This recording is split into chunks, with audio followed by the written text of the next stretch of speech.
Tahu nggak sih kenapa tanggal 1 Juni kita peringati sebagai hari lahir Pancasila?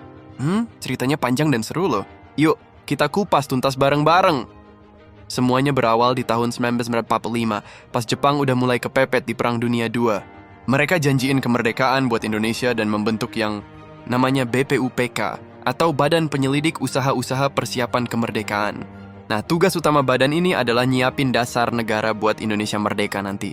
Singkat cerita, sidang pertama BPUPK digelar dari tanggal 29 Mei sampai 1 Juni 1945. Banyak tokoh hebat yang ngasih usulan, kayak Muhammad Yamin dan Soepomo. Tapi puncaknya itu di tanggal 1 Juni.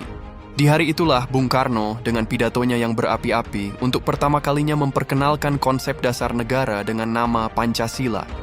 Isinya 5 sila, kebangsaan, internasionalisme atau peri kemanusiaan, mufakat atau demokrasi, kesejahteraan sosial, dan ketuhanan yang berkebudayaan. Ini momen krusial banget. Makanya, 1 Juni dianggap sebagai hari lahirnya istilah Pancasila.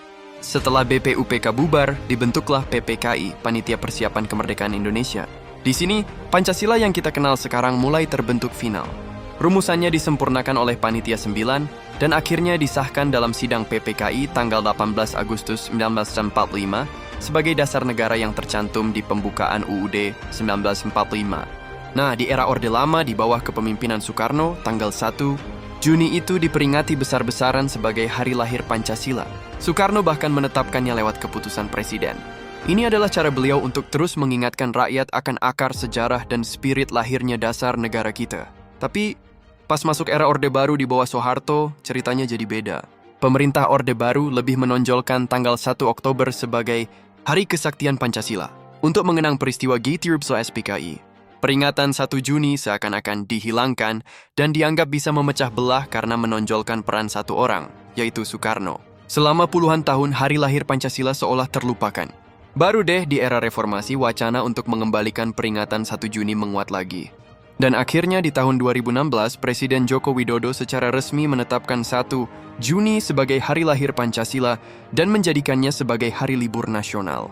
Ini adalah langkah penting untuk mengembalikan memori kolektif kita tentang sejarah bangsa.